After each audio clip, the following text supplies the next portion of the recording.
Okay. Good afternoon, everyone. So welcome to this session. So before we go ahead with this session, और इस session के कुछ weightage के बारे में मैं आपको बताऊं, प्लस इस सेशन को मास्टरी करने के लिए क्या चीजें आपको ऑलरेडी प्री रिक्विजिट्स है। तो प्री रिक्विजिट्स वाले पार्ट में आपको क्लियर कट समझ में आ जाएगा कि मैं जो स्टेटमेंट अभी दे रहा हूं वो क्यों दे रहा हूं। ठीक है, ध्यान से सुनना। Physics is not difficult if you understand what is vector, if you understand what is differentiation, and if you understand what is integration. Physics is not at all difficult. When I say you understand vectors, तो vectors में मैंने दो series conduct किए हैं, एक है regular lectures और दूसरा है रिवीजन सीरीज।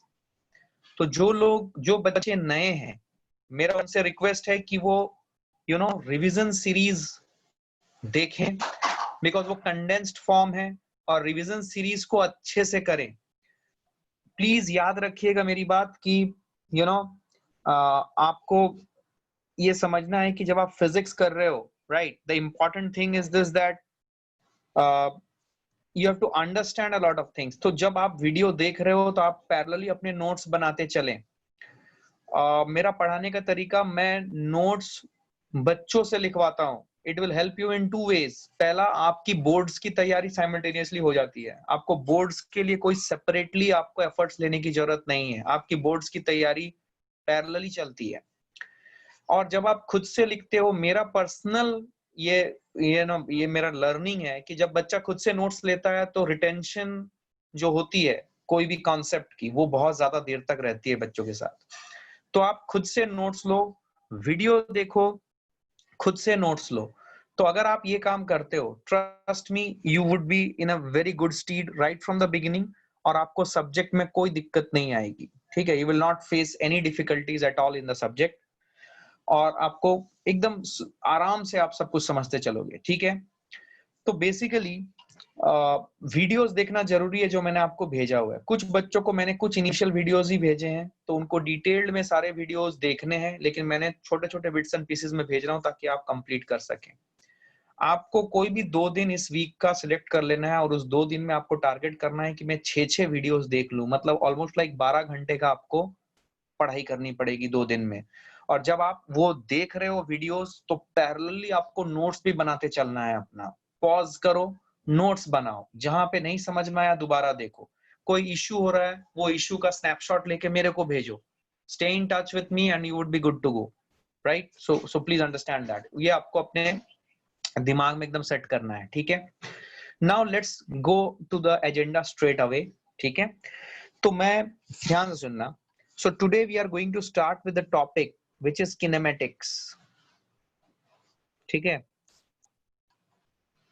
kinematics। तो बेसिकली इसको मैं 2 पार्ट में डिवाइड करूंगा। पहला है कि किनेमेटिक्स का वेटेज क्या है। तो अगर हम किनेमेटिक्स को देखें अपने आप में, किनेमेटिक्स के पार्ट्स क्या क्या होते हैं। देखो, किनेमेटिक्स के पार्ट, एक पार्ट होता है रेक्टिलिनियर मोशन, जिसके बारे में आपने कुछ कुछ चीजें ऑलरेडी स्टैंडर्ड 9th में की हुई है। Rectilinear motion means motion in a straight line. ठीक है, दूसरा है 2D motion, rectilinear motion, motion in a straight line, this is 1D motion you can also say. दूसरा जो मोशन है वो है 2D मोशन, जिसके अंदर आप स्पेसिफिक्स पढ़ोगे, जैसे कि projectile, rain man problem, relative motion, projectiles, वो टाइप के कोलिजन्स, वो टाइप के क्वेश्चंस आप पढ़ोगे 2D मोशन में। तो मैं अभी नाम नहीं लेना चाहता हूँ। 2D मोशन मैंने क्या बताया, प्रोजेक्टाइल, राइट। याद रखना, ये एक वर्ड है, ये अपने आप में बहुत कॉन्सेप्चुअल चीज है। तो we will see that 2D motion. और जो तीसरा पार्ट है, that is the concept of relative motion. Relative motion मतलब, अगर मैं आपसे ऐसा बताऊं कि सपोज आप rain is falling and you are standing somewhere, तो रेन ड्रॉप्स जो हैं वो आपको एक पर्टिकुलर डायरेक्शन में आती हुई नजर आएंगी।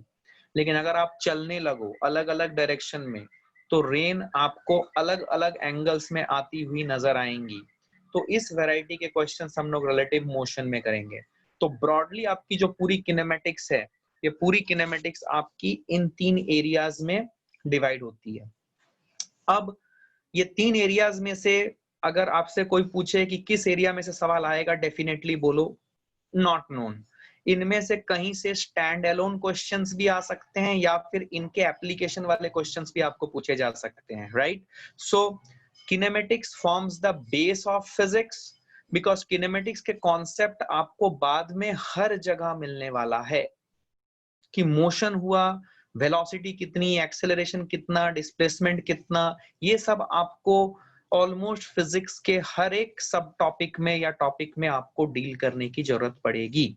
So that is why kinematics के कॉन्सेप्ट के ऊपर स्टैंड अलोन क्वेश्चंस आने की संभावना हो सकती है थोड़ी कम हो, लेकिन इसके एप्लीकेशन बेसिकली प्रोजेक्टाइल के साथ कुछ और कॉन्सेप्ट मिक्स करके, मोशन अंडर ग्रेविटी के साथ कुछ और कॉन्सेप्ट मिक्स करके, रिलेटिव मोशन के साथ कुछ और कॉन्सेप्ट मिक्स करके आपको क्वेश्चंस पूछा या बनाया जा सकता है। तो you should be mentally prepared for those things, ठीक है? तो इफेक्टिवली आप पकड़ लो कि किनेमेटिक्स के concept stand alone and mixed concept के साथ आप ऐसा एज्यूम कर लो कि अराउंड 2 to 3 क्वेश्चंस आपको मिल सकते हैं, ठीक है? अगर मैं कॉम्पिटिटिव एग्जाम्स की बात करूं, पर्टिकुलरली अगर मैं जेई मेंस और एडवांस दोनों को मिला के बात कर रहा हूं तो 2 से 3 क्वेश्चंस, और अगर मैं नीट वालों की बात कर रहा हूं तो आपको इस पर्टिकुलर कॉन्सेप्ट के ऊपर डायरेक्ट क्वेश्चंस जैसे कि related to rectilinear motion 1D और रिलेटेड टू 2D मोशन और रिलेटिव मोशन, आपको 2 सवाल मिल सकते हैं।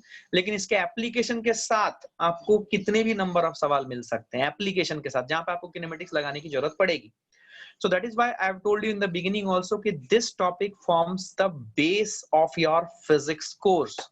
This topic and the topic that will ensue that will follow it, which is dynamics, which is Newton's laws of motion. These two topics in themselves forms the very crux and understanding of your physics concepts. और इसका application आपको through out पूरे physics course में मिलता रहेगा, बार बार लगातार बार बार मिलेगा आपको। और आपको ये बात समझनी है कि कि अगर मैं किनेमेटिक्स का कॉन्सेप्ट क्लियर कर पा रहा हूं तो लेटर ऑन मैं फिजिक्स अच्छा कर पाऊंगा, ठीक है? अब हम बात करते हैं कि इस किनेमेटिक्स टॉपिक को सॉल्व करने के लिए या फिर इसको समझने के लिए क्या प्री रिक्विजिट्स हैं। प्री रिक्विजिट्स मतलब क्या क्या चाहिए मुझे, जिसके बिना मैं इसको सॉल्व नहीं कर सकता। तो जो प्री रिक्विजिट्स है, these prerequisites are: first thing, you should have good command over differentiation. You should have good command over integration. Differentiation और इंटीग्रेशन की समझ आपकी प्रॉपर होनी चाहिए, पहली बात। दूसरी बात, आपको ग्राफ्स की समझ होनी चाहिए, ग्राफ कैसे प्लॉट करते हैं, ग्राफ्स प्लॉटिंग, बिकॉज ग्राफ्स के ऊपर हमें यहाँ पे डिटेल में हम स्टडी करेंगे। जितनी डिटेल यहाँ पे स्टडी करेंगे उतनी डिटेल बाद में स्टडी नहीं करेंगे, तो यहाँ पे डिटेल में स्टडी करेंगे। और ग्राफ के कंस्ट्रक्शन का आपको मैंने तरीका ऑलरेडी डिफरेंशिएशन में मैक्सिमम मिनिमा के जरिए और d2y/dx² की अंडरस्टैंडिंग के ऊपर आपको मैं बता चुका हूँ। जो लोग नए हैं उनके लिए ये सेशंस कवर होंगे, फिर से घबराइए नहीं, बट आपको जो वीडियोस दिया गया है प्लीज उनको डेडिकेटेडली फॉलो करें और उनसे नोट्स बनाएं, जरूरी है। तीसरा and the most important part is vectors. अगर आपको वेक्टर्स की समझ है तब आप ये चीजें कर पाओगे। Again, vectors has been also taught to students, right? But इसकी भी रिवीजन सीरीज भी हो चुकी है, लेकिन फिर से इसको मैं बताऊंगा, लेकिन कोई अलग टाइम पे। अब ये रेगुलर टाइम पे पढ़ाया नहीं जाएगा। जिन लोगों का छूटा हुआ होगा उनको सेपरेट टाइम पे बुलाया जाएगा और सेपरेट टाइम पे ये सेशंस कवर कराई जाएंगी, ठीक है? रेगुलर टाइम पे अभी हम आगे बढ़ेंगे। सो ये जो 3 जो मैंने प्री रिक्विजिट्स लिखी है, इसके अलावा और क्या चाहिए? इसके अलावा आपको चाहिए बेसिक मैथ्स, जो आपने स्टैंडर्ड 10th लेवल तक पढ़ी हुई है। यही चीजें आपको चाहिए इस चैप्टर को मास्टरी करने के लिए। अभी बेसिक मैथ्स में आप बोलोगे सर तुम तो बहुत कुछ पढ़ चुके हैं। हाँ, सभी चीज आएगा, ज्योमेट्री आएगा, मेंसुरेशन आएगा, ट्रिगो आएगा, कोऑर्डिनेट आएगा, जो भी चीज आपने पढ़ी हुई है स्टैंडर्ड 10th लेवल तक, वो सभी चीजों का छोटा मोटा डायरेक्ट एप्लीकेशंस आपको यहाँ पे आ सकता है। So ये slide is a busy slide, but this slide gives you a clear-cut idea as to what is required to be done to master kinematics and how this chapter would span up later in the other subjects that we are going to, or rather other subtopics that we are going to do in physics. So kinematics, as I told, again I am repeating at the cost of repetition, kinematics forms the crux or the very foundation of your entire physics course. You should keep that in mind. ठीक है, चलिए, so with that thing in mind, let's move to the concepts now. ठीक है, आइए मैं दूसरा slide लेता हूं। आज का जो सेशन होगा वो बहुत बेसिक बातें करेंगे हम लोग। आपको बहुत सारी चीजें आती भी हैं, बहुत सारी चीजें आपके लिए आई ओपनर होंगी, तो उनको हमें धीरे धीरे समझते चलना है। ठीक है, तो इस टॉपिक को पहला जो हम कॉन्सेप्ट समझेंगे, that is the concept of position. थोड़ा धीरे धीरे बोल रहा हूं, तो पैरेलली आप अपना नोट्स भी बना सकते हो, ताकि बाद में आप सिर्फ डायरेक्टली कॉन्सेप्ट को एक बार रिवाइज कर सको। पोजीशन, तो पहला कॉन्सेप्ट हम जो पढ़ेंगे, that is the position of any object और एनी पार्टिकल। राइट, हमें किसी भी पार्टिकल की पोजीशन या ऑब्जेक्ट की पोजीशन क्या है, इसके ये टर्म हमें बार बार इस चैप्टर में मिलेगी। तो let's try to understand and put down some crux point related to position, कि पोजीशन क्या होता है। ठीक है, सो पहला पॉइंट जो मैं लिखूंगा कि इट इज एन एड्रेस,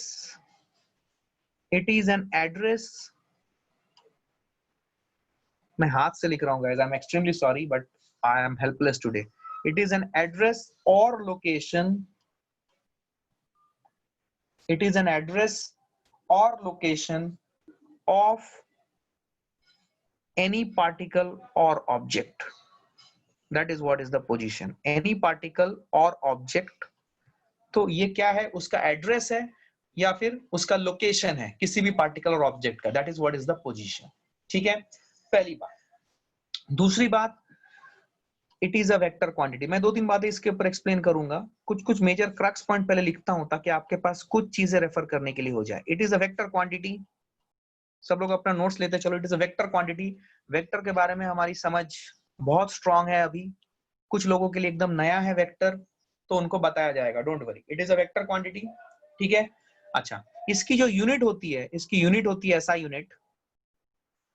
इसकी जो एसआई यूनिट होगी वो क्या होगी, इसकी एसआई यूनिट मीटर्स है। It is SI unit is metres.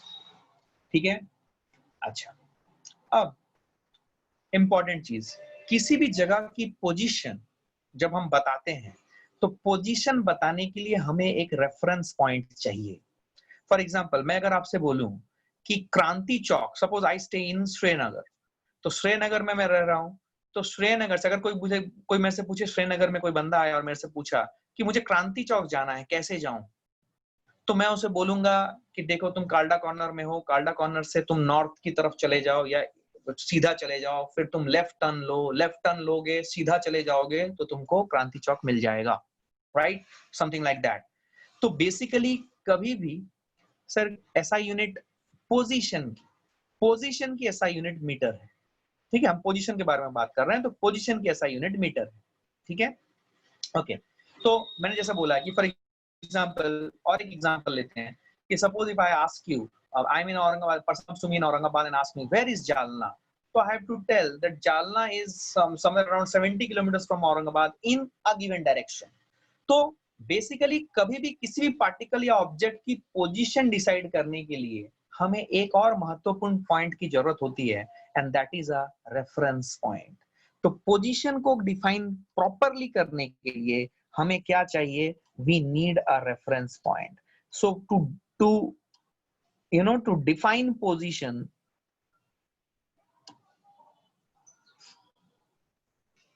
correctly, we need what? Correctly, we need a reference point. Important, we need a reference point. So to define position correctly, we need a reference point. For example, suppose मैं आपको बोलता हूं ये एक point है A, ये एक point है B और ये एक पॉइंट है C। तो अगर पूछा जाए कि C is where, अगर B पे खड़े होकर पूछा जाए तो C is in the north direction of B, right? लेकिन अगर मैं ए से पूछूं कि ए पॉइंट पे अगर कोई बंदा है और उससे पूछूं कि सी मुझे पहुंचना है, कैसे पहुंचूं, तो वो ऐसा नहीं बोल सकता कि आप नॉर्थ पे चले जाओ। तो जो बी ने बोला है, बी पे अगर कोई बंदा खड़ा है और वो अगर पूछेगा सी कैसे पहुंचना है, तो मुझे सिंपली बताना है कि suppose it is 10 metre north, 10 metre north की तरफ चलो तो तुम सी पहुंच जाओगे। लेकिन अगर कोई बंदा ए में खड़ा है, उसको मैं बोलूं कि सी पहुंचना है, तो मैं सिंपली 10 मीटर नॉर्थ अगर बोलता हूं तो it would be wrong, because वो ए से 10 मीटर नॉर्थ जाएगा तो वो कहीं और पोजीशन डी पे पहुंच जाएगा, बट नॉट एट सी। तो एक तरीका ये हो सकता है कि हम ऐसा बोलें कि ए से 10 मीटर नॉर्थ जाओ और फिर आप ईस्ट चले चलो। मान लो ये दो पॉइंट के बीच की दूरी है 20 मीटर, उसके बाद आप ईस्ट चलो 20 मीटर ईस्ट। तो ये दोनों चीजें अगर मैं बोलूं, कोई बंदा अगर ए पे है उसको बोलूं 10 मीटर नॉर्थ जाओ फिर 20 मीटर ईस्ट जाओ तो तुम सी पहुंचोगे। इसका मतलब एक पर्टिकुलर पॉइंट का लोकेशन या पोजीशन डिपेंड करता है कि हम उसे किस रेफरेंस पॉइंट से डिफाइन कर रहे हैं। अगर हम उसे बी से डिफाइन करें तो it will be 10 metre north only, लेकिन अगर मैं उसे ए से डिफाइन करूंगा तो it will be 10 metre north and then 20 meter east, then you will probably and then you will reach C. Are you understanding this? क्या clarity है ये? गुड। हाँ हाँ हाँ, वैसे भी बोल सकते हैं। गुड गुड संदेशा।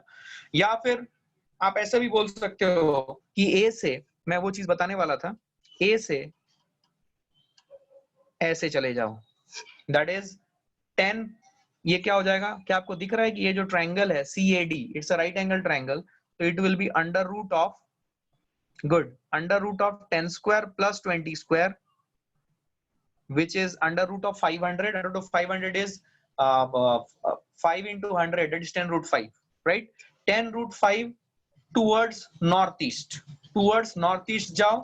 लेकिन towards northeast बोलेंगे तो हमें ये एंगल भी स्पेसिफाई करना पड़ेगा, क्योंकि ये exactly 45 डिग्री नहीं है। तो नॉर्थ ईस्ट सिर्फ बोलेंगे तो हर कोई assumption क्या लेगा? 45 डिग्री। तो ईस्ट ऑफ नॉर्थ बोलो या नॉर्थ ऑफ ईस्ट बोलो, लेकिन आपको ये एंगल थीटा स्पेसिफाई करनी पड़ेगी। और थीटा स्पेसिफाई करने के लिए मैंने आपको बताया, यहाँ पे देखो इस ट्रायंगल को, ट्रायंगल CAB को, तुम्हें साफ साफ दिखेगा CAB एक राइट एंगल ट्रायंगल है। tan theta is equal to perpendicular by base which is 10/20 which is half. तो tan थीटा हाफ कोई भी स्टैंडर्ड वैल्यू के लिए नहीं होता है, तो आपको इस थीटा को tan इनवर्स के फॉर्म में एक्सप्रेस करना पड़ेगा। याद करो मैंने tan इनवर्स आपको सिखाया है, it is tan inverse half. क्या मेरी बात समझ में आई है एवरीबॉडी? कोई खास बात नहीं है, you understood it right? Good, very good, बहुत बढ़िया, बहुत ही बढ़िया, बहुत ही उम्दा, बहुत बढ़िया। सुनो अभी ध्यान से, सुनो सुनो सुनो। लेकिन फिर से मैं बोल रहा हूँ, रिपीटेशन अगेन। बाकी लोगों को थोड़ा बहुत लग रहा है, बार बार बोल रहे हैं सर। जो वीडियोस भेज रहा हूँ, जिन्होंने अटेंड नहीं किया है क्लासेस, वो वीडियोस पक्का देख के आए, बिकॉज हो सकता है कि आज के सेशन में आपको सब कुछ समझ में आए, लेकिन अगर आपने ढील बरत दी और आपने वीडियोस नहीं देखा तो कल के सेशन में आपकी हवाइयां उड़ने लगेंगी, मैं बता रहा हूँ आपको। तो आपको प्रॉपरली वो सब चीजें प्रॉपर वे में करके आनी है, और आपको मैं उसमें हेल्प भी करने वाला हूँ, आप घबराइए मत, लेकिन आपको थोड़ा सा पेशेंस भी रखना पड़ेगा, ठीक है? आइए, सो क्या अपन define, to define position correctly we need a reference point. इस रेफरेंस पॉइंट के बारे में मैं आपको बता चुका हूँ, I have talked about it, I hope you got this right. अच्छा, अब हम आते हैं जहां पे देखना लोगों के सर दर्द शुरू हो जाएगा। अभी ये पोजीशन का रिप्रेजेंटेशन क्या होता है? How we represent a position? We represent a position by position vector, and that is represented by R vector. क्या मैं इसके बारे में बात कर चुका हूं? पोजीशन वेक्टर, क्या मैंने बोला था कि position vector is represented by R? तो ये है पोजीशन वेक्टर।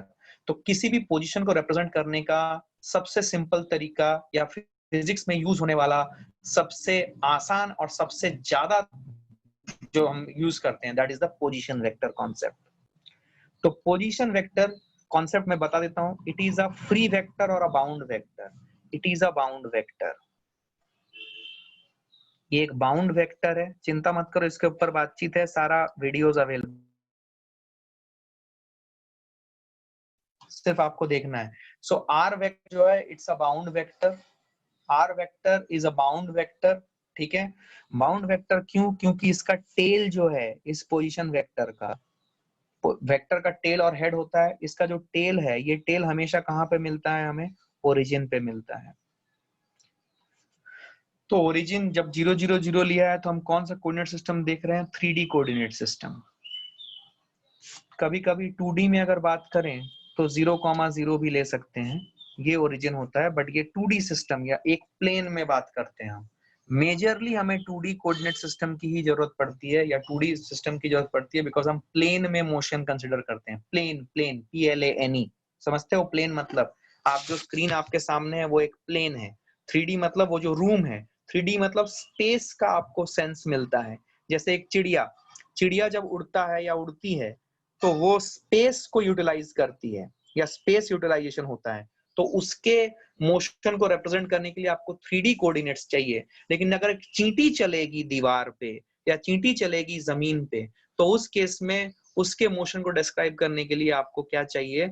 आपको you need what? You need 2D plane, right? चींटी के मोशन को डिस्क्राइब करने के लिए, बिकॉज चींटी उड़ नहीं सकती। ठीक है, ओके, क्लैरिटी है ये? ठीक है, तो R vector is a bound vector. R vector को हम लोग पोजीशन वेक्टर बोलते हैं, तो पोजीशन को रिप्रेजेंट करने के लिए पोजीशन वेक्टर का सहारा लेंगे। अब याद करो मैंने आपको क्या सिखाया था। सपोज मैं 2D कोऑर्डिनेट्स की बात कर रहा हूं, ये x है, ये y है, ठीक है? तो 2D कोऑर्डिनेट में मान लो कोई पॉइंट है 2,3, तो ये कोऑर्डिनेट है। क्या मैंने आपको सिखाया था कि कोऑर्डिनेट से कैसे आप पोजीशन वेक्टर निकालोगे? क्या पोजीशन वेक्टर इसका ऐसे लिखोगे 2i + 3j, ठीक है? बहुत से लोगों को ये i कैप j कैप समझ में अभी नहीं आएगा, बट ठीक है, कोई बात नहीं। फिलहाल आप इस चीज को नोट करें, 2i + 3j। i क्या होता है? i कैप होता है position vector along x axis, और j कैप क्या होता है? j cap is the position vector along y axis. j cap is the position vector along y axis. तो position vector will give me the position and that is represented in 2i + 3j format. Similarly, ध्यान से देखना, बहुत धीरे धीरे बोल रहा हूं मैं। Similarly, अगर हमारे पास 3D कोऑर्डिनेट सिस्टम हो, ये x हो, ये y हो, ये z हो, x वेक्टर की तरफ यूनिट वेक्टर, x की तरफ यूनिट वेक्टर जो है y कैप है, y एक्सिस की तरफ यूनिट वेक्टर को j कैप बोलते हैं, और z एक्सिस की तरफ यूनिट वेक्टर को k कैप बोलते हैं। ये सब चीजें डिटेल में पढ़ाई गई है, आपको बताई जाएंगी एकदम कंडेंस्ड फॉर्म में, चिंता मत कीजिए। मान लीजिए मैंने यहाँ पे एक पॉइंट लिया, तो यहाँ पे अगर मैं कोई पॉइंट रखता हूँ, जनरल पॉइंट, तो it will have a 3 dimensional coordinate, that means x y z तीनों कोऑर्डिनेट आएंगी।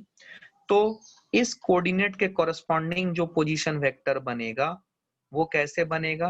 क्या वो बनेगा 2i cap + 3j cap + 4k cap? क्या मेरी बात समझ में आई है? ये 3D में मतलब ये स्पेस में एक कोऑर्डिनेट है और इसके तीनों कोऑर्डिनेट्स अवेलेबल हैं 2, 3, 4। तो आपको समझ में आ रहा है कि ये स्पेस में एक कोऑर्डिनेट है। देखो, भूल जाओ ये सब चीजें, मुझे एक बात बताओ। मान लो मैंने एक 3D स्पेस लिया है और 3D स्पेस में एक चिड़िया उड़ रही है, तो चिड़िया के लोकेशन को अगर मुझे स्पेसिफाई करना है किसी भी वक्त, तो मुझे क्या चाहिए उसके लोकेशन को पूरी तरीके से स्पेसिफाई करने के लिए? क्या मुझे उसका x कोऑर्डिनेट क्या है, y कोऑर्डिनेट क्या है और z कोऑर्डिनेट क्या है, क्योंकि चिड़िया उड़ेगी। तो क्या अगर ये तीनों कोऑर्डिनेट्स मुझे पता है तो क्या मैं उसके पोजीशन को यूनिकली डिफाइन कर सकता हूं? इसीलिए ये बोला गया है कि पोजीशन को रिप्रेजेंट करने के लिए आपको पोजीशन वेक्टर का सहारा लेना पड़ेगा। और कैसे कोऑर्डिनेट से पोजीशन वेक्टर बनाते हैं वो मैंने आपको बताने की कोशिश की है, और साथ ही साथ ये भी बताया है कि जो पोजीशन वेक्टर है वो एक बाउंड वेक्टर है। It is not a free vector, it is a bound vector. ठीक है, बाउंड वेक्टर मतलब इसकी जो टेल है, ये टेल हमेशा ओरिजिन पे होगी और इसकी जो हेड है वो स्पेस में कहीं पे भी हो सकती है। क्या मेरी बात समझ आई है? आई होप यू अंडरस्टूड दिस। कोई प्रॉब्लम नहीं है? गुड गुड गुड गुड, ठीक है ठीक है, चलो चलो आगे बढ़ते हैं। ठीक है, तो this is what is position. तो अगर मैं इस डिस्कशन को सम अप करूं तो आपके दिमाग में सेट होना चाहिए पोजीशन क्या है। पोजीशन हमेशा हम डिफाइन करेंगे with respect to a reference point. Reference point ही पोजीशन को डिफाइन करने में हमें हेल्पफुल होगी। और इट इज द एड्रेस और the location of a particle और ऑब्जेक्ट। एक वेक्टर क्वांटिटी होती है वो, इसकी एसआई यूनिट मीटर होती है, और इसके डेफिनेशन, इसको डिफाइन करने के लिए मुझे एक रेफरेंस पॉइंट की जरूरत हमेशा पड़ेगी। क्या मेरी बात समझ में आई है? ठीक है।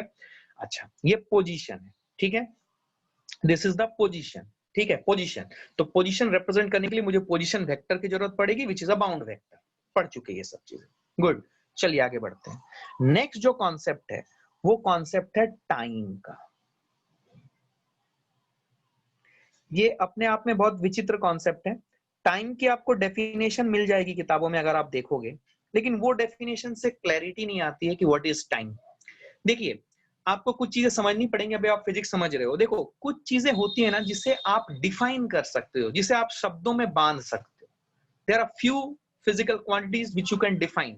In fact, there are majority of the physical quantities which you can define, but there are some physical quantities which cannot be defined in words. जो words है उससे हम define उसे नहीं कर पाएंगे, क्योंकि जो डेफिनेशन होती है ना वो यूनिक होनी चाहिए, ताकि जब भी कोई डेफिनेशन की बात करे, देखिए why we say that you have to by rote, मतलब जो डेफिनेशन होती है उसे आपको याद रखना पड़ेगा, उसे रट लेना पड़ेगा। डेफिनेशन आप खुद का नहीं बना सकते, क्योंकि डेफिनेशन जो होती है वर्ड बाय वर्ड इंपॉर्टेंट होती है।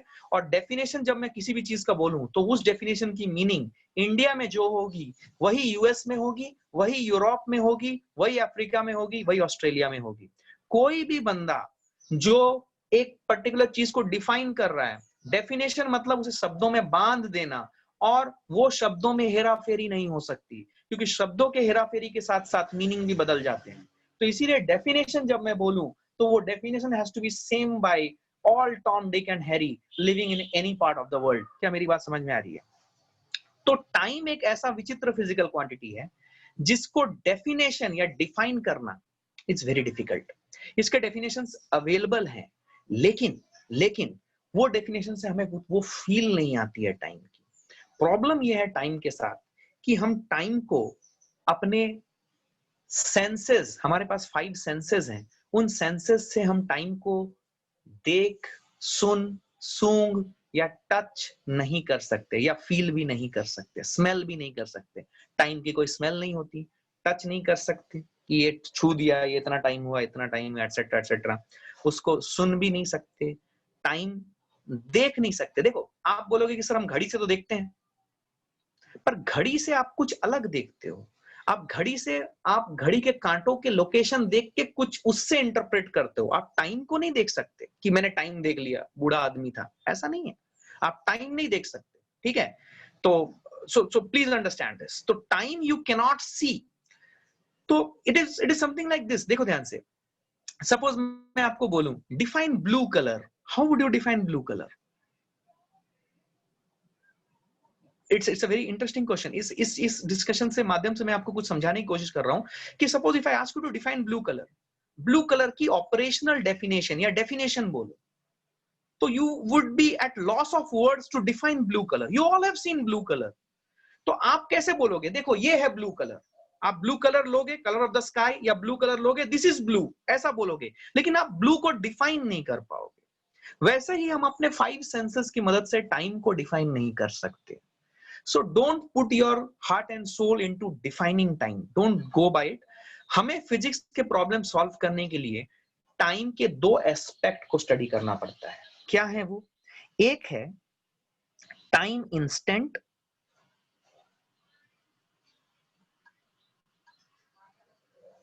और दूसरा है टाइम इंटरवल। ये 2 चीजें हमें एस्पेक्ट फिजिक्स में समझने की जरूरत है, time instant and time interval, ठीक है? अच्छा, ये टाइम इंस्टेंट क्या होता है सर? आओ, मेरे पास जगह कम है इसलिए मैं बड़ा बड़ा लिख रहा हूं, हर बोर्ड में एक एक चीज कॉन्सेप्ट देख रहा हूं, ठीक है ना? ओके, आइए। टाइम इंस्टेंट, इसको समझते हैं। इससे एग्जांपल लेते हैं 6 AM। This refers what? 6 AM. It's a pinpoint time. It's a pinpoint time. So that is what is time instant. So that is, for example, the sun rises at 6 AM. So it's a pinpoint time which will tell you that the sun rises at this particular time, right? The school bell rings at 7 AM. So this 7 AM represent what? It represent a pinpoint time. क्या समझ में आ रहा है? तो similarly physics के sense में अगर हम देखें तो t is equal to 5 second, t is equal to 5 second. This represent what? This represent a pinpoint time. T is equal to 5 second is representing a pinpoint time. So this is an time, this is a time instant that we are talking about. ठीक है, तो time instant मतलब 6 बजे, 7 बजे, 7:30 बजे, 5 second, etcetera etcetera. ठीक है, so this is the time instant. ठीक है, किसी भी इंस्टेंट पे मतलब हम वो पिन पॉइंट टाइम की बात कर रहे हैं. This is the word that you need to keep in your mind. भले आप बाकी सब भूल जाओ, पिन पॉइंट टाइम आपको समझ में आना चाहिए. पिन पॉइंट टाइम, देखो टाइम जो है ना, टाइम आप थोड़ा सा अगर फिलोसॉफिकली सोचो, जैसे नंबर लाइन होता है ना, वैसा ही टाइम है. टाइम को जितना भी छोटा करना चाहो तुम कर सकते हो, और जितना भी बड़ा करना चाहो कर सकते हो. जैसे कि तुम्हारा नंबर लाइन है. Have you heard about this? थोड़ा सा मैं आपको थोड़ा सा आपको चीजें समझाने की कोशिश कर रहा हूं. हैव यू हर्ड अबाउट और have you heard this statement that number line is infinitely dense? No. So you have to read it and you have to understand the meaning of it. T equal to 5 seconds. कभी कभी क्या होता है कि suppose it is asked, ध्यान सुनना, मैं बता रहा हूँ वो चीज, मैं बता रहा हूँ. Samdisha just hold, I will explain that particular point. Samdisha has a very good point, I will explain that. देखो मैं क्या बोल रहा हूँ. Have you heard about the term like number line is infinitely dense?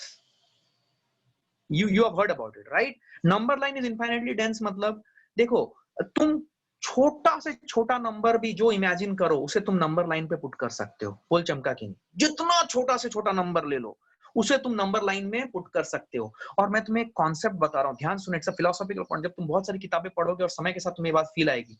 Why we call it as a real number line? Why we call it as a real number line?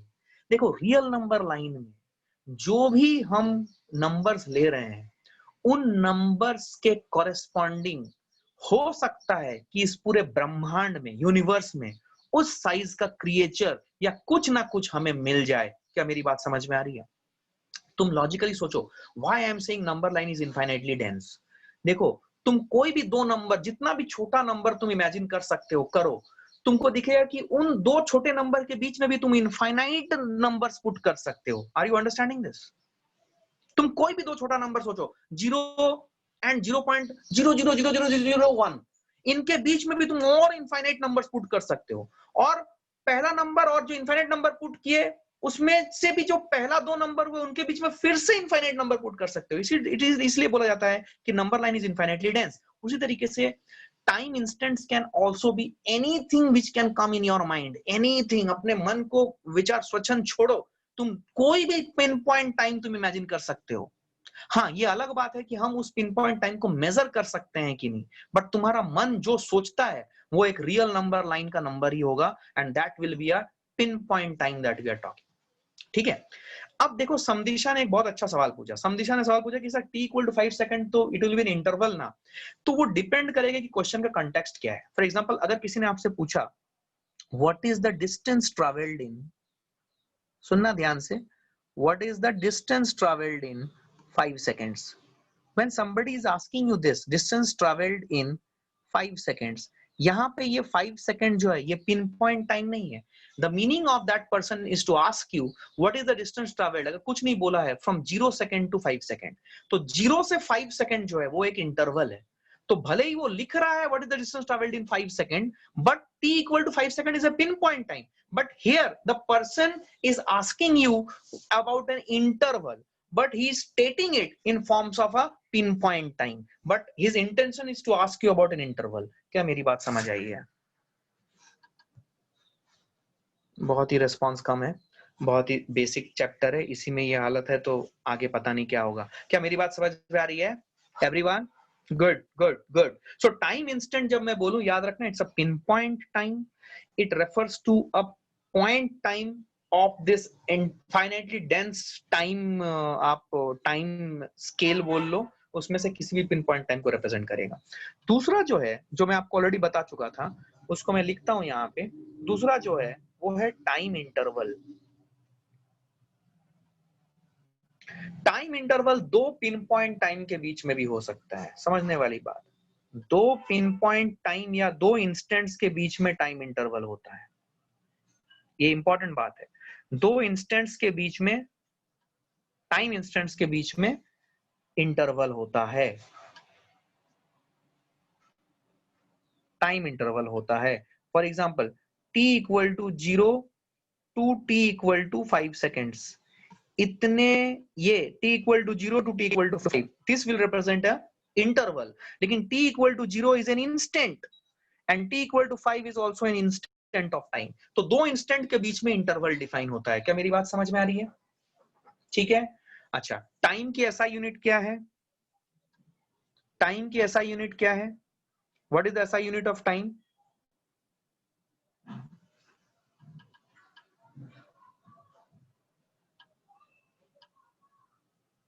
Good, time की SI unit seconds है। Good good good, no problem. ठीक है, good, very good. Time की SI unit है seconds. Good, okay fine. So you understood time and you understood time interval. मैं सारे definition लिखा था चल रहा हूं, कोई दिक्कत नहीं है। ठीक है। अच्छा, नेक्स्ट हम थोड़ी सी डिस्कशन करेंगे रेस्ट एंड मोशन के ऊपर।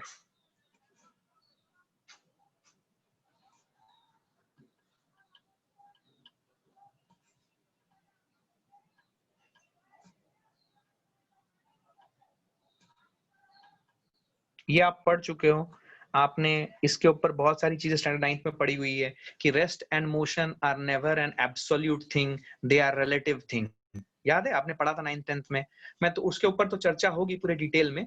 तो मैं यहाँ पे जो इंपॉर्टेंट बात बताना चाहता हूँ आपको वो ये है कि रेस्ट एंड मोशन जो है ये बॉडीज की या ऑब्जेक्ट की कुछ प्रॉपर्टीज हैं, and this property can be defined by taking object and observer both into count.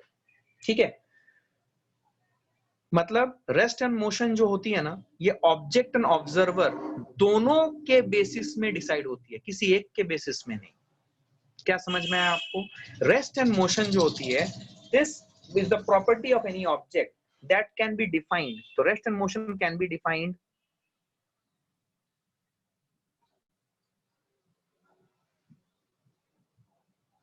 by taking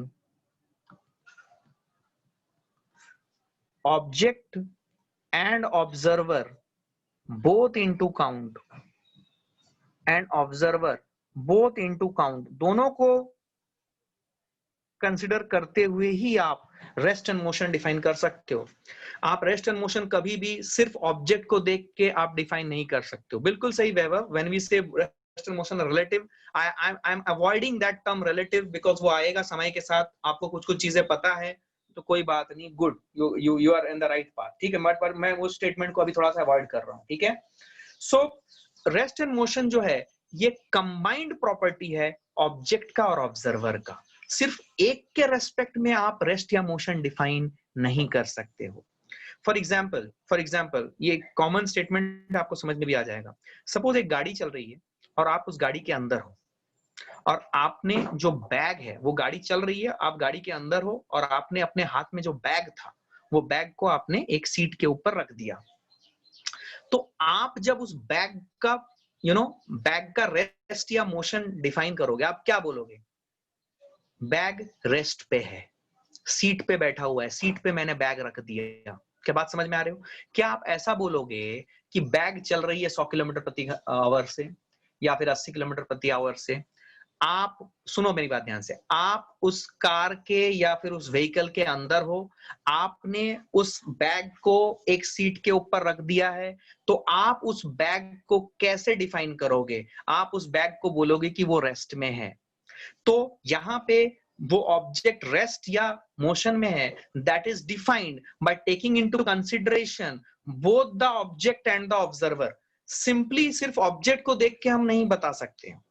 अभी आप कंसीडर कीजिए आपका एक दोस्त जो आपको सी ऑफ करने के लिए आया था। बिल्कुल सही, depend on frame of reference, बिल्कुल सही, it's a good term, frame of reference. आपको मैं इसके ऊपर पूरी पीएचडी कराऊंगा। सुनो, अब जस्ट होल्ड करना, मैं एकदम बेसिक से बता रहा हूं ना, तो थोड़ी सी चीजें आप एब्जॉर्ब करो, आपको अच्छा भी लगेगा, मजा भी आएगा। अब अगर मान लो आपको एक फ्रेंड आपका सी ऑफ करने के लिए आया था, तो उसके लिए जो आपका फ्रेंड है जो कि प्लेटफॉर्म पे खड़ा है या फिर बस स्टैंड पे खड़ा है, उसके लिए वो जो बैग है वो बैग रेस्ट पे है या मोशन में है? मोशन में है। इसीलिए बोला गया है कि रेस्ट एंड मोशन कभी भी ऑब्जेक्ट को देख के या ऑब्जर्वर को देख के नहीं बताई जाती है, ये ऑब्जेक्ट एंड ऑब्जर्वर दोनों को कंसिडरेशन में रख के डिफाइन होता है। क्या मेरी बात समझ में आया है? ठीक है, क्या मेरी बात समझ में आई है ये? ठीक है, बोथ इनटू काउंट, ये बात आपको समझ में आनी चाहिए। ठीक है, ठीक। अच्छा, अब एक्चुअली रेस्ट एंड मोशन को फिजिकली हम कैसे डिफाइन करेंगे? तो अगर हम ऐसा बोलते हैं कि if the position of an object changes with time with respect to an observer, then the object is in motion with respect to that observer, and if the position of an object does not change with respect to time with respect to an observer, then the body or the object is at rest with respect to that observer. तो rest and motion को define करने के लिए आपको क्या चाहिए? आपको चाहिए एक टर्म फिजिक्स के हिसाब से एंगल से इंपॉर्टेंट है, वो है position, position of an object, दूसरा ऑब्जर्वर। और position of the object it can change और इट विल बी कांस्टेंट, दोनों में से कुछ भी हो सकता है with respect to an observer.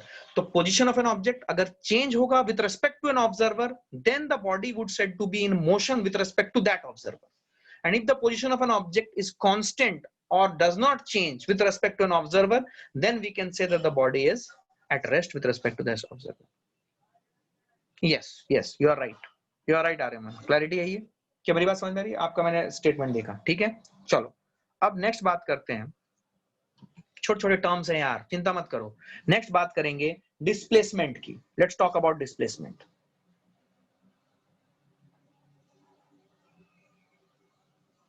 Let's talk about displacement. It has become very difficult for me to write on my phone. ध्यान सुनो, displacement vector. Okay, displacement vector को डिफाइन कैसे करते हैं? इट इज डिफाइंड एज, इसका definition है, displacement is defined as change in position. ध्यान से सुनना, it is defined as change in position. अब मेरी बात सुनो, याद है मैंने आपको बोला था चेंज को हम रिप्रेजेंट करते हैं डेल्टा से। डिफरेंशिएशन पढ़ाने से पहले मैंने आपको ये बात बताई थी, और डिफरेंशिएशन का वीडियो जो भी जिसने भी मेरा देखा होगा उसको ये बात समझ में आ जाएगी। Whenever we say change, it means delta. Physics में चेंज को डेल्टा से रिप्रेजेंट करते हैं, तो प्लीज इस बात का ध्यान रखें, ठीक है। तो whenever we are having change, we are talking about what? We are talking about delta. Change in position means delta position. तो पोजीशन जो है, बिकॉज मैंने बताया था कि position is a vector quantity, तो I will write it is as delta R vector. अब delta of anything, I have taught you, delta of anything is equal to position vector final minus position vector initial. क्या मेरी बात समझ में आई है? Delta change of anything, change of any variable. Suppose if I talk about change of marks final minus marks initial, change of height, change of height final minus height initial, change of temperature final minus temperature initial, change of velocity final minus velocity initial, change of position vector is final position vector minus initial position vector. तो change हमेशा किसी भी physical quantity का change बोला जाए, it's always final minus initial. So delta R is R final minus R initial. क्या मेरी बात समझ में आई है? और यही जो R final that is the change in position है, यही change in position को that is delta R को हम लोग क्या बोलते हैं? हम लोग डिस्प्लेसमेंट बोलते हैं। क्या मेरी बात समझ में आई है? This is the displacement. So displacement is equal to r final vector minus r initial vector, ठीक है। Position vector final minus position vector initial is your displacement vector. Mark करना, ये डिस्प्लेसमेंट वेक्टर है। This entire thing is a vector equation that we are talking about. We are just not talking about scalar relationship, we are talking about vector relationship, important. So displacement vector is equal to change in position vector which is r final minus r initial. क्या मेरी बात समझ में आई है? अच्छा, अगर आपको ये बात समझ में आई है तो सुनो ध्यान से, मैं कुछ यहाँ पे लिख रहा हूँ, डरना नहीं बिल्कुल। ये देख, s vector is equal to r final minus r initial। देख r final को क्या लिखूं रे? क्या r final को लिख सकता हूँ x final i cap plus y final j cap plus z final k cap. क्या मेरी बात समझ में आई है? माइनस इनिशियल, क्या x initial i cap plus y initial j cap plus z initial k cap. क्या मेरी बात समझ में आ रही है? तो जो डिस्प्लेसमेंट वेक्टर होगा, it is the difference of final position vector minus initial position vector. Can I write it as, good that you have got it. बस अब होल्ड करना, थोड़ा सा ध्यान से देखो, तुम्हें समझ में आया कि नहीं। xf minus x initial I cap plus y final minus y initial j cap plus z final minus z initial k cap। क्या मेरी बात समझ में आई है? This is what is your displacement vector। तो डिस्प्लेसमेंट एक वेक्टर क्वांटिटी है, इसीलिए ये आई कैप, जे कैप और के कैप के टर्म्स में लिखा जा रहा है। And please pay special attention to the coefficients that we are having. Please pay special attention to the coefficients of i cap, j cap and k cap that we are having। Are you seeing it? Are you seeing it? This is my displacement vector। This is my displacement vector। अच्छा, अब मेरी बात सुनो, अगर ये displacement vector है तो मैं तुमसे ऐसा पूछ सकता हूं कि बता बेटा displacement का magnitude कितना है। तो displacement का magnitude कितना है वो निकालने के लिए क्या मुझे s वेक्टर को दो डंडों के बीच में रखना पड़ेगा या फिर इसे simply s लिखना पड़ेगा? Will that give me the magnitude of displacement? Yes or no? तो मैग्नीट्यूड ऑफ डिस्प्लेसमेंट क्या हो जाएगा? आपको मैंने मॉड्यूलस निकालना सिखाया है, तो आप क्लियरली अपने कॉपी में लिख सकते हो। I will not write here, और shall I write here? Let me write it here for everyone's benefit. जो लोग नए आए हो वो भी देखें। X final minus X initial का whole square plus Y final minus Y initial का होल स्क्वायर। अभी फिलहाल ये चीज को जिन लोगों ने पहली बार देखा है इसको आप याद रख लो, आपको समझ में आ जाएगा। थोड़ा समय दो अपने आप को, वीडियोस के साथ आपको समझ में आ जाएगा। तो जो मॉड्यूलस है, this modulus is given bye I cap का जो कोफिशिएंट है उसका स्क्वायर प्लस जे कैप का जो कोफिशिएंट है उसका स्क्वायर प्लस जो के कैप का कोफिशिएंट है उसका स्क्वायर। इन तीनों स्क्वायर का सम कर, इन तीनों स्क्वायर का सम कर दो और स्क्वायर रूट ले लो। That will give you what? That will give you the magnitude of the displacement vector. ठीक है, this is the magnitude displacement vector. और डायरेक्शन कैसे निकालेंगे? याद है मैंने आपको डायरेक्शन निकालना सिखाया था, यूनिट वेक्टर निकालना। तो क्या डिस्प्लेसमेंट वेक्टर की तरफ यूनिट वेक्टर निकाल सकते हो? सब लोग बोलोगे, पर्टिकुलरली वो लोग जो सारे क्लासेस कर चुके हैं, और जो लोग नए हैं वो लोग प्लीज मेरी बात का ध्यान दें और वीडियोस देखें, आपको सब क्लैरिटी आ जाएगी। Yes yes, it is the vector which is directed along the displacement vector and that is given by what? Vector by magnitude. Very good Tejas, very good, very good, very good Saif, good. क्या मेरी बात समझ में आई है? Vector by magnitude, very good, good. क्या मेरी बात समझ में आई है? So this is your displacement vector. ठीक है, it is defined as what? It is defined as change in position, और वहीं से हमने सब कुछ ये किया है। तो चेंज इन पोजीशन जो है that is defined as displacement vector. That is the definition. ये स्टैंडर्ड है तो इसको हमें अपने साथ रखना पड़ेगा। ठीक है, अच्छा, ये डिस्प्लेसमेंट क्या है? एक वेक्टर क्वांटिटी है।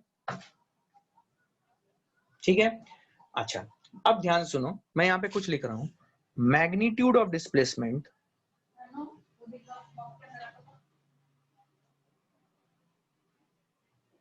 is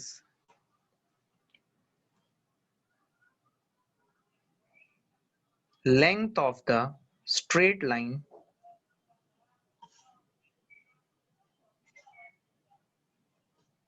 joining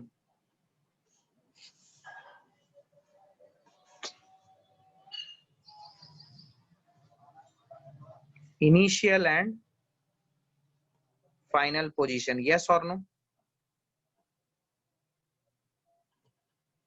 देखो देखो, तो तुम्हें समझ में आएगी ये बात। तुम ये जो डिस्प्लेसमेंट का मैग्नीट्यूड आया ना एस से, देखो ध्यान से, यहाँ पे पक्का कुछ लोगों के होश उड़ने वाले हैं। ये देखो, ये जो है इस चीज को आप ऐसे इमेजिन करो। देखो आप लोग सबने, ध्यान सुनो, आप सबने बेसिक 10th स्टैंडर्ड पास कर ली है, एटलीस्ट आपको पता है कि आप पास कर जाओगे। ठीक है, अब मेरी बात ध्यान से सुनो। सपोज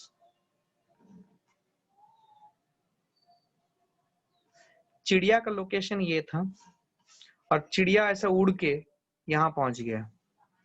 ये जो इनिशियल पॉइंट था इसका कोऑर्डिनेट था x initial, y initial, z initial, और जो फाइनल पॉइंट था चिड़िया का वो है x final, y final, z final. क्या चमका है?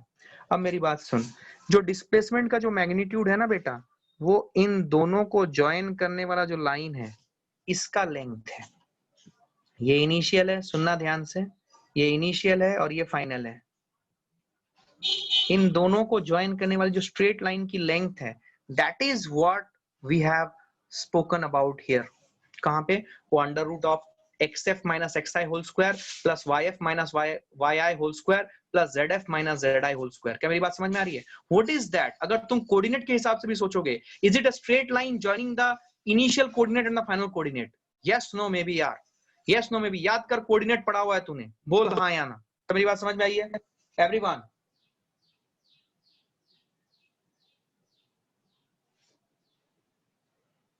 ठीक है, तो इसका मतलब ये हुआ कि जो डिस्प्लेसमेंट है, displacement does not depend on path.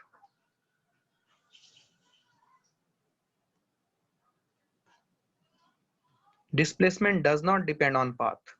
हाँ, कुछ केसेस में डिस्प्लेसमेंट जो पाथ ट्रेवल्ड है वही डिस्प्लेसमेंट होती है, लेकिन उसके लिए आपको एक ही स्ट्रेट लाइन में नाक की सीध पे चलती हुई चले जानी है, तभी आपका डिस्प्लेसमेंट और डिस्टेंस ट्रेवल्ड सेम होगा. कोई यू टर्न नहीं, कुछ नहीं, नाक की सीध पे सीधे चले जानी है आपको. अगर आप ऐसा कर पाओगे तभी आप देखोगे कि आपकी जो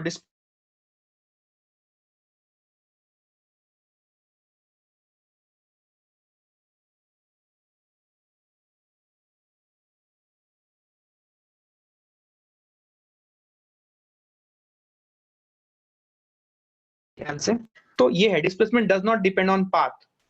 are you able to hear me now? मेरी आवाज ठीक है? Guys, what I would do now, listen to me, what I would do now is that I would stop here today.